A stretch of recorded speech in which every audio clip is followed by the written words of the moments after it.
NIPINI December som ni khat TUNI SIMDING Isaiah alian som nga ni aneu li pan som Mualte kantanin Thuthak honggen kamtai pa bangzahin hoih hiam Isaiah alian som nga ni aneu sagi Thuthak hong Puak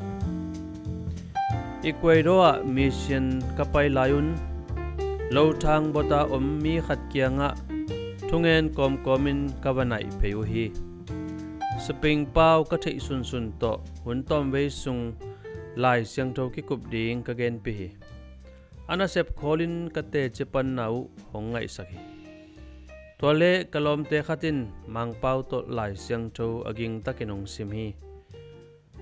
alam dang hun nom khat azang kha ka hiu hi endis mol tunga teng mi khatin ka hom khiatu lai hom tung panin Spring pau to lungdam na thu asim kaza ku pen bangzahin man pha in hampa thua hiam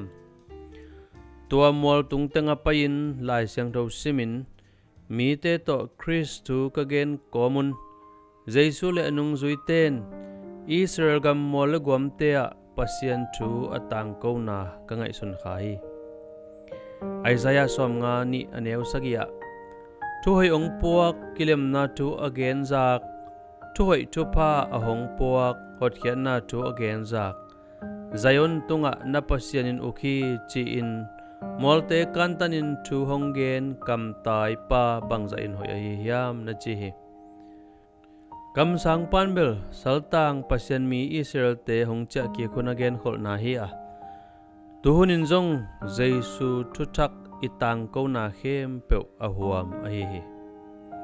endis mol tung tenga pasian thu iwagen thei ke zongin pasian hong koi na pe pewa hong Puak mi khem pe tunga khasyang thahu na to hot khian na thu itang ko thei hi kwa tung panin lungdam na thu na zakha hiam to na na kwa kyanga nagen son ding hiam pasiano Jesu thu kagen ngam na ding han san na hongwan ta in Amen